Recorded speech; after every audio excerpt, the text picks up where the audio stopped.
Hello दोस्तों, हमारे channel में आप सभी लोगों का स्वागत है। देखिए, आज हम लोग पढ़ेंगे पृथ्वी की गतियां। यदि आपको अच्छा लगता है तो इसको लाइक कीजिएगा, सब्सक्राइब कीजिएगा और शेयर कीजिएगा अपने दोस्तों के साथ। आइए, चलिए हम लोग पढ़ते हैं पृथ्वी की गतियां के बारे में। देखिए, पृथ्वी की गतियां। देखिए, दो गति होती हैं। पहली होती है गुणन गति। पहली गुणन गति, गुणन गति। देखिए, गुणन गति क्या होती है? तो गुणन गति, जब पृथ्वी अपने अक्ष पर घूमती है तो उसको क्या कहते हैं? गुणन गति। जब पृथ्वी अपने अक्ष पर जब घूमती है तो उसको क्या कहते हैं? गुणन गति। ये 24 घंटे में होती है। पृथ्वी की गुणन गति कितनी है? 24 घंटे की होती है। पृथ्वी की गुणन गति 24 घंटे की होती है। ये 24 घंटा में क्या होता है? दिन और रात होता है। जितने समय में दिन और रात होगा उसी को क्या कहते हैं? घूर्णन कहते हैं। उतने ही को क्या कहते हैं? घूर्णन काल कहते हैं। देखिए, जैसे लेट्टू होता है, लेट्टू क्या करता है? अपने ही अक्ष पर नाचता है, एक ही अक्ष पर नाचता है। लेट्टू अपने ही अक्ष पर क्या करता है? नाचता है। लेट्टू के नाचने के को क्या कहते हैं? घूर्णन कहते हैं। लेट्टू जब अपने अक्ष पर नाचता है उसको क्या कहते हैं? घूर्णन कहते हैं। अब देखिए, दूसरका होता है परिक्रमण गति। परिक्रमण गति क्या होती है? परिक्रमण गति, परिक्रमण गति। दूसरका परिक्रमण गति, परिक्रमण गति। परिक्रमण गति क्या होती है? देखिए, परिक्रमण गति क्या होती है कि सूर्य के चारों ओर, जब हमारी पृथ्वी सूर्य के चारों ओर दीर्घ वृत्ताकार कक्षा में गति करती है, जब हमारी पृथ्वी सूर्य के चारों ओर दीर्घ वृत्ताकार पथ पर गति करती है तो उसको क्या कहते हैं? परिक्रमण गति कहते हैं। यह 365 दिन और 6 घंटा में पूरा करती है। ये अपना परिक्रमण काल कब कितने समय में पूरा करती है? तो 365 दिन और 6 घंटे में पूरा करती है। इसीलिए देखिए, 6-6 घंटे जोड़ते जाएंगे तो 4 साल के बाद कितना आ जाएगा? एक 24 घंटा, यानी कि एक दिन, यानी 365 दिन और इस समय होता है। और 4 वर्षों के बाद क्या आता है? लीप वर्ष आता है। हर प्रत्येक चौथे वर्ष क्या आता है? लीप वर्ष आता है। तो लीप वर्ष कितने दिन का हो जाता है? 366 दिन का हो जाता है। 366 दिन का हो जाता है। तो चौथे वर्ष क्या होता है? 366 दिन का हो जाता है। अब देखिए, देखिए, एक क्वेश्चन पूछता है, परि ऋतु परिवर्तन किसके कारण होता है? ऋतु परिवर्तन किसके कारण होता है? ऋतु परिवर्तन, ऋतु परिवर्तन किसके कारण होता है? देखिए, पहला ऋतु परिवर्तन किसके कारण होता है? तो परिक्रमण के कारण। किसके कारण होता है? परिक्रमण के कारण, परिक्रमण के कारण। और दूसर का, पृथ्वी अपने अक्ष पर झुकी हुई है। पृथ्वी का झुकाव, पृथ्वी का झुकाव। पृथ्वी का झुकाव कितना है? तो 23.5 डिग्री है। 23.5 डिग्री। पृथ्वी अपने अक्ष पर कितना झुकी हुई है? तो 23.5 डिग्री झुकी हुई है। इसी के कारण क्या होता है? ऋतु का परिवर्तन होता है। देखिए, 24 घंटा में दिन और रात होता है, इसलिए इसको दैनिक गति कहते हैं। इसको कौन सी गति कहते हैं? दैनिक गति के नाम से भी जानते हैं। इसको दैनिक गति के नाम से भी जानते हैं। और ये एक वर्ष में पूरा होता है, इसलिए इसको वार्षिक गति भी कहते हैं। इसको वार्षिक गति भी कहते हैं। गुणन गति को दैनिक गति और परिक्रमण गति को क्या कहते हैं? वार्षिक गति कहते हैं। देखिए, पृथ्वी, ये सूर्य है। ये क्या है? सूर्य है।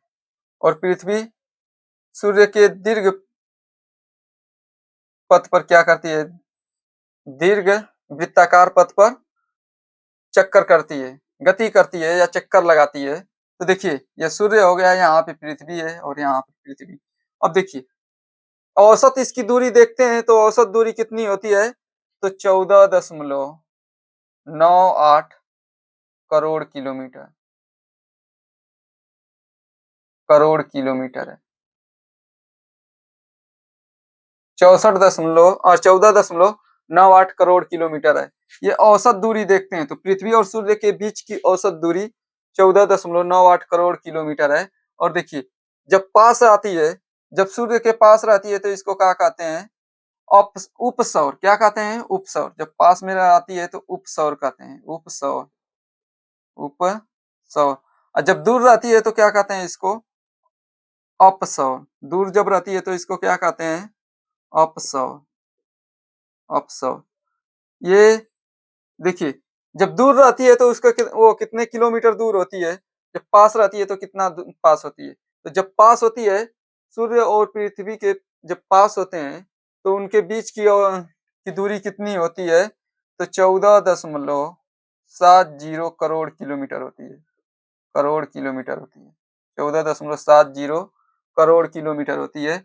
और दूर होते हैं जब दूर होते हैं तो कितना होते हैं, 15.21 करोड़ किलोमीटर होते हैं। 15.21 करोड़ किलोमीटर होते हैं। अब देखिए, उपसौर किस दिन होता है और अपसौर किस दिन होता है। उपसौर और अपसौर, देखिए, उपसौर 3 जुलाई को होता है, 3 जुलाई को होता है। अपसौर अपसौर कब होता है, तो 3 जुलाई को होता है। 3 जनवरी को होता है। 3 जनवरी को होता है। 3 जनवरी को। 3 जनवरी को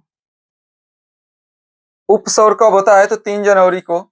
और अपसौर कब होता है, तो 4 जुलाई को। 4 जुलाई को कब होता है, 4 जुलाई को। देखिए, उपसौर 3 जनवरी को और अपसौर 4 जुलाई को होता है। अब देखिए, उप मतलब पास, छोटा, उप मतलब छोटा, अप मतलब ऊपर यानी बड़ा। यानी देखिए, यहाँ पे दूरी ज्यादा रहेगी तो अपसौर कहेंगे और कम रहेगी तो उपसौर कहेंगे। कम रहेगी तो उपसौर और ज्यादा रहेगी तो अपसौर कहेंगे। अब देखिए, उपसौर का है 3 छोटा है तो 3 जनवरी को, 3 छोटा है इसलिए 3 जनवरी को, और 4 बड़ा है इसलिए अपसौर होगा तो 4 जुलाई को। 4 जुलाई को सबसे बड़ा, सबसे ज्यादा दूरी किस दिन होता है, तो 4 जुलाई को, और सबसे कम दूरी 3 जनवरी को होता है। आइए देखते हैं कुछ और प्रश्नों को हम लोग।